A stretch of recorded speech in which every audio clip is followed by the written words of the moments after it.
ಅಮೆರಿಕಾದಿಂದ ಸ್ವಯಂ ಗಡಿಪಾರಾದ ರಂಜನಿ ಶ್ರೀನಿವಾಸನ್ ಯಾರು? ಪ್ರಗತಿಪರರ ನರೇಟಿವ್ಗೆ ಬಲಿಯಾದ್ಲಾ ಈ ಹುಡುಗಿ? ಫುಲ್ ಬ್ರೈಟ್ ಸ್ಕಾಲರ್ಶಿಪ್ ತಗೊಂಡು ಓದೋದಕ್ಕೆ ಅಂತ ಅಮೆರಿಕಾಗೆ ಹೋದ ಈ ಹುಡುಗಿಯ ತಲೆ ಕೆಟ್ಟು ರಾಡಿಯಾಗಿದೆ.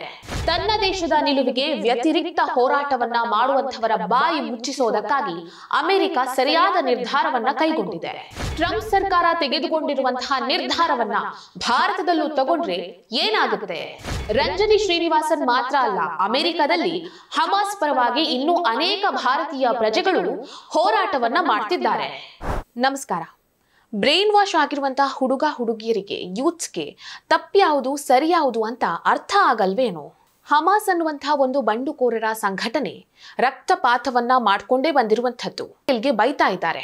ಈ ನರಮೇಧವನ್ನ ಅಕ್ಟೋಬರ್ 2023ರಲ್ಲಿ ಶುರು ಮಾಡಿದ್ದೆ ಹಮಾಸ್ ಬಂಡುಕೋರರು. ಗೋಧ್ರಾ ಗಲಭೆಗೆ ನರೇಂದ್ರ ಮೋದಿ ಅವರನ್ನ ಹೊಣೆ ಮಾಡಿದ್ರು. ಆದ್ರೆ ಈ ಗೋಧ್ರಾ ಗಲಭೆ ಆಗೋದಕ್ಕೆ ಕಾರಣ ಏನು ಅನ್ನೋದನ್ನ ಯಾರು ಕೇಳಲಿಲ್ಲ. ಈ ಗೋಧ್ರಾ ಗಲಭೆ ವೈಲೆಂಟ್ ಹಿಂಸಾತ್ಮಕ ಪ್ರತಿಕ್ರಿಯೆ. ಈ ಗೋಧ್ರಾ ಗಲಭೆಗೆ ಕಾರಣವಾಗಿದ್ದು ಕರಸೇವಕರ ಹತ್ಯೆ, ಅವರ ಸಜೀವ ದಹನ. ಅದೇ ರೀತಿಯಾಗಿ ಇಸ್ರೇಲ್ ಗಾಜಾ ಪಟ್ಟಿಯ ಮೇಲೆ ದಾಳಿ ಮಾಡೋದಕ್ಕೆ ಕಾರಣ ಅವತ್ತು ಹಮಾಸ್ ಬಂಡುಕೋರರು ಮಾಡಿರುವಂತಹ ದಾಳಿ. ಕಾಶ್ಮೀರದಲ್ಲಿ 1990ರ ಸುಮಾರಿಗೆ ಹಿಂದುತ್ವ ಪಾಲಿಟಿಕ್ಸ್ ಶುರುವಾಯಿತು ಅಂತ ಎಲ್ಲರೂ ಕಾಶ್ಮೀರದ ಕಡೆ ಬೆರಳು ಮಾಡಿ ತೋರಿಸ್ತಾರೆ. ಈ ರೀತಿ ಹಿಂದೂ ಪಾಲಿಟಿಕ್ಸ್ ಪ್ರಾರಂಭ ಆಗೋದಕ್ಕೆ ಕಾರಣ ಬಾಬ್ರಿ ಮಸೀದಿಯ ವಿರುದ್ಧ ನಡೆದಂತಹ ಆಂದೋಲನ ಅಂತ ಹೇಳಿ ಎಲ್ಲರೂ ಹೇಳ್ತಾರೆ. ಆದ್ರೆ ಅದಕ್ಕೆ ನಿಜವಾದ ಕಾರಣ ಕಾಶ್ಮೀರಿ ಪಂಡಿತರ ನರಮೇಧ ಅನ್ನುವಂಥದ್ದನ್ನ ಎಲ್ಲರೂ ಮರೆತು ಬಿಡ್ತಾರೆ. ಈ ಪ್ರಗತಿಪರರು ಅನ್ನಿಸಿಕೊಂಡಿರುವಂತಹವರ ನರೇಟಿವ್ ಇದೇ ರೀತಿಯಾಗಿರುತ್ತೆ. ಈ ನರೇಟಿವ್ಗೆ ಬಲಿಯಾಗಿರುವಂತಹ ಹುಡುಗಿಯ ಕಥೆ ಇದು. ಆ ಹುಡುಗಿ ಪ್ರಗತಿಪರರ ನರೇಟಿವ್ ಅನ್ನೇ ತನ್ನ ತಲೆಯಲ್ಲಿ ತುಂಬಿಕೊಂಡಿದ್ದಾಳೆ. ಫುಲ್ ಬ್ರೈಟ್ ಸ್ಕಾಲರ್ಶಿಪ್ ಅನ್ನ ಪಡ್ಕೊಂಡು ಓದೋದಕ್ಕೆ ಅಂತ ಅಮೆರಿಕಾಗೆ ಹೋಗಿರುವಂತಹ ಹುಡುಗಿಯ ತಲೆ ಈಗ ಕೆಟ್ಟು ರಾಡಿಯಾಗಿದೆ. ಆ ಹುಡುಗಿ ಯಾರು? ಬುದ್ಧಿವಂತ ಹುಡುಗಿ ಅಮೆರಿಕಾದಿಂದ ಸ್ವಯಂ ಗಡಿಪಾರು ಮಾಡಿಕೊಂಡು ಭಾರತಕ್ಕೆ ಓಡೋಡಿ ಬಂದಿದ್ದು ಯಾಕೆ ಅನ್ನೋದನ್ನ ಹೇಳ್ತೀನಿ. ಆ ಹುಡುಗಿಯ ಹೆಸರು ರಂಜನಿ ಶ್ರೀನಿವಾಸನ್. ಕೊಲಂಬಿಯಾದಲ್ಲಿ ಡಾಕ್ಟರೇಟ್ ಅನ್ನ ಅಭ್ಯಾಸ ಮಾಡ್ತಾ ಇರುವಂತಹ ಒಬ್ಬ ಬ್ರೈಟ್ ವಿದ್ಯಾರ್ಥಿನಿ. ಈಕೆ ಕೊಲಂಬಿಯಾದ graduate school of architecture, planning and preservation ಅನ್ನುವ ವಿಶ್ವವಿದ್ಯಾನಿಲಯದಲ್ಲಿ ಡಾಕ್ಟರೇಟ್ ಅನ್ನ ಅಭ್ಯಾಸ ಮಾಡ್ತಿದ್ದಾಳೆ. Ranjani Srinivasan evolving nature of land labour relations in peri urban statutory towns in India ಅನ್ನುವಂತಹ ವಿಷಯದ ಮೇಲೆ ರಿಸರ್ಚ್ ಅನ್ನ ಮಾಡ್ತಾ ಇದ್ಲು. ಈ ಒಂದು ಸಂಶೋಧನೆಯನ್ನ ಮಾಡೋದಕ್ಕಾಗಿ ಈಕೆ ಲಕ್ಷ್ಮಿ ಮಿತ್ತಲ್ ಸೌತ್ ಏಷ್ಯಾ ಇನ್ಸ್ಟಿಟ್ಯೂಟ್ನಿಂದ ಆರ್ಥಿಕ ಸಹಾಯವನ್ನು ಕೂಡ ಪಡೆದುಕೊಂಡಿದ್ಲು. ರಂಜನಿ ಶ್ರೀನಿವಾಸನ್ ಅಹಮದಾಬಾದ್ ಯೂನಿವರ್ಸಿಟಿಯಿಂದ ಬ್ಯಾಚುಲರ್ಸ್ ಡಿಗ್ರಿಯನ್ನ ಪಡೆದುಕೊಂಡಿದ್ಲು. ಹಾರ್ವರ್ಡ್ ಯೂನಿವರ್ಸಿಟಿಯಲ್ಲಿ ಮಾಸ್ಟರ್ ಡಿಗ್ರಿಯನ್ನ ಪೂರ್ಣಗೊಳಿಸಿದ್ಲು. ಈಕೆ ಹವಾಮಾನ ಬದಲಾವಣೆಯಿಂದ ಅಪಾಯದಲ್ಲಿರುವ ಗಡಿ ಸಮುದಾಯಗಳು ಈ ವಿಷಯದ ಕುರಿತು ಮಾಡ್ತಾ ಇರುವಂತಹ ಸಂಶೋಧನೆಯಲ್ಲೂ ಕೂಡ ಈಕೆ ಭಾಗಿಯಾಗಿದ್ಲು. ಇನ್ನು ಈಕೆಗೆ urbanisation, the political economy of development ಮತ್ತು ಹಿಸ್ಟೋರಿಕಲ್ ಜಿಯೋಗ್ರಾಫಿಕ್ಸ್ ಆಫ್ ಕ್ಯಾಪಿಟಲಿಸಂ ಈ ವಿಚಾರಗಳ ಬಗ್ಗೆ ಬಹಳ ಆಸಕ್ತಿಯನ್ನ ಕೂಡ ಈಕೆ ಹೊಂದಿದ್ಲು.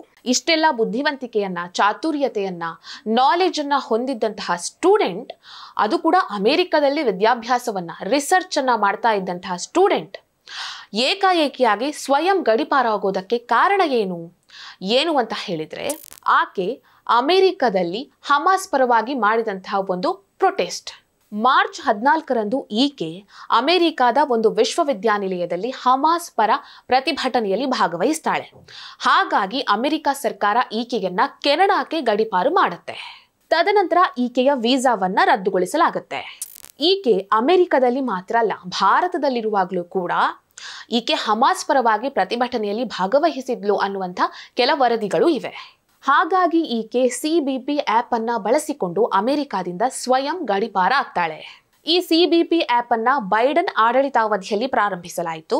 ಅಮೆರಿಕದಲ್ಲಿ ವಾಸಿಸ್ತಾ ಇರುವಂತಹ ಅಕ್ರಮ ವಲಸಿಗರು, ನಾವು ಅಮೆರಿಕದಲ್ಲಿ ಅಕ್ರಮವಾಗಿ ವಾಸಿಸ್ತಾ ಇದ್ದೇವೆ, ನಾವು ಅಮೆರಿಕವನ್ನ ಬಿಟ್ಟು ನಮ್ಮ ದೇಶಗಳಿಗೆ ತೆರಳ್ತೇವೆ ಅಂತ ಸ್ವಯಂ ಪ್ರೇರೇಪಿತವಾಗಿ ಅಲ್ಲಿರುವಂತಹ ಅಕ್ರಮ ವಲಸಿಗರು ಅಮೆರಿಕ ಸರ್ಕಾರಕ್ಕೆ ತಿಳಿಸೋದಕ್ಕಾಗಿ ಈ ಒಂದು ಆ್ಯಪ್ ಅನ್ನ ಅಲ್ಲಿ ರೂಪಿಸಲಾಗಿದೆ.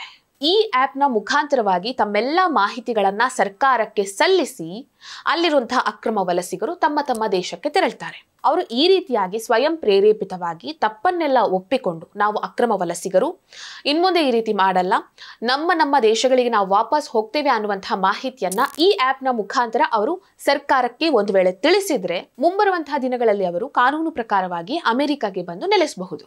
ಸೊ ಇಲ್ಲಿ ರಂಜನಿ ಶ್ರೀನಿವಾಸನ್ ಕೂಡ ತನ್ನ ವೀಸಾವನ್ನ ಅಮೆರಿಕ ಸರ್ಕಾರ ರದ್ದುಗೊಳಿಸಿದ ನಂತರ ಈ ಒಂದು ಆ್ಯಪ್ನ ಮುಖಾಂತರವಾಗಿ ಈಕೆ ಭಾರತಕ್ಕೆ ಓಡೋಡಿ ಬಂದಿದ್ದಾಳೆ. ಇಷ್ಟೊಂದು ಬ್ರೈಟ್ ಆಗಿದ್ದಂತಹ ಸ್ಟೂಡೆಂಟ್ ಆ ಒಂದು ಪ್ರಗತಿಪರರ ನರೇಟಿವ್ಗೆ ಬಲಿಯಾಗಿ ಈಗ ಅಮೆರಿಕದಿಂದ ಭಾರತಕ್ಕೆ ಓಡಿ ಬರುವಂತಹ ಪರಿಸ್ಥಿತಿ ನಿರ್ಮಾಣವಾಗಿದೆ.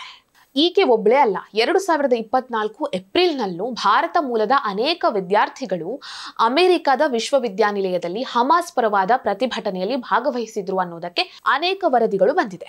2024 ಏಪ್ರಿಲ್ನಲ್ಲಿ ಹಮಾಸ್ ಪರವಾಗಿ ಪ್ರತಿಭಟನೆಯನ್ನ ಮಾಡಿದ್ದಕ್ಕಾಗಿ ರಿದ್ದಿ ಪಟೇಲ್ ಅನ್ನುವಂತಹ ಭಾರತದ ಪ್ರಜೆಯೊಬ್ಬಳನ್ನ ಅಮೆರಿಕದಲ್ಲಿ ಬಂಧಿಸಲಾಗಿತ್ತು. ನಂತರ ಆಕೆಯನ್ನ ಕೆಲಸದಿಂದಲೂ ವಜಾಗೊಳಿಸಿದ್ರು.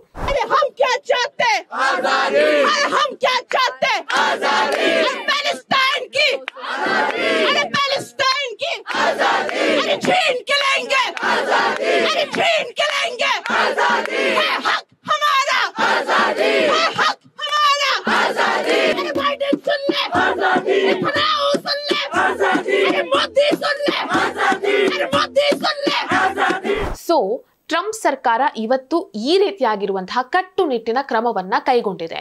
ತನ್ನ ದೇಶದ ನಿಲುವಿಗೆ ವ್ಯತಿರಿಕ್ತವಾಗಿ ಯಾರು ಮಾತನಾಡ್ತಾರೋ ಅಂಥವರ ವಿರುದ್ಧ ಇಂತಹ ಕಠಿಣ ಕ್ರಮವನ್ನ ಕೈಗೊಂಡಿದೆ. ಆದ್ರೆ ನಮ್ಮ ದೇಶದಲ್ಲಿ ಪ್ರಜಾಪ್ರಭುತ್ವ ಸತ್ತು ಹೋಗಿದೆ, ಹಾಗೆ ಹೀಗೆ ಅಂತ ಬೊಬ್ಬೆ ಹೊಡೆಯುವಂಥವರು ಎಲ್ಲರೂ ಕೂಡ ಹಮಾಸ್ ಪರವಾಗಿ, ಪ್ಯಾಲೆಸ್ತೀನ್ ಪರವಾಗಿ, ಭಾರತದ ವಿರುದ್ಧ ಇರುವಂತಹ ಶಕ್ತಿಗಳ ಪರವಾಗಿ ವಾದ ವಿಚಾರ ಸಂಕಿರಣ ಪ್ರತಿಭಟನೆಯನ್ನ ಮಾಡಿಕೊಂಡು ಆರಾಮಾಗಿದ್ದಾರೆ. ಅಮೆರಿಕದ ಟ್ರಂಪ್ ಸರ್ಕಾರ ತೆಗೆದುಕೊಂಡಿರುವಂತಹ ನಿರ್ಧಾರವನ್ನ, ಕಠಿಣ ಕ್ರಮವನ್ನ ಭಾರತದಲ್ಲೂ ಏನಾದರೂ ತೆಗೆದುಕೊಂಡ್ರೆ ಯಾವ ರೀತಿ ಇರುತ್ತೆ ಅನ್ನೋದನ್ನ ಒಮ್ಮೆ ಯೋಚನೆ ಮಾಡಿ. ಅಂತಹ ಕ್ರಮಗಳನ್ನ ತೆಗೆದುಕೊಳ್ಳುವಂತಹ ಟೈಮ್ ಬಂದಿದೆಯೋ ಏನೋ.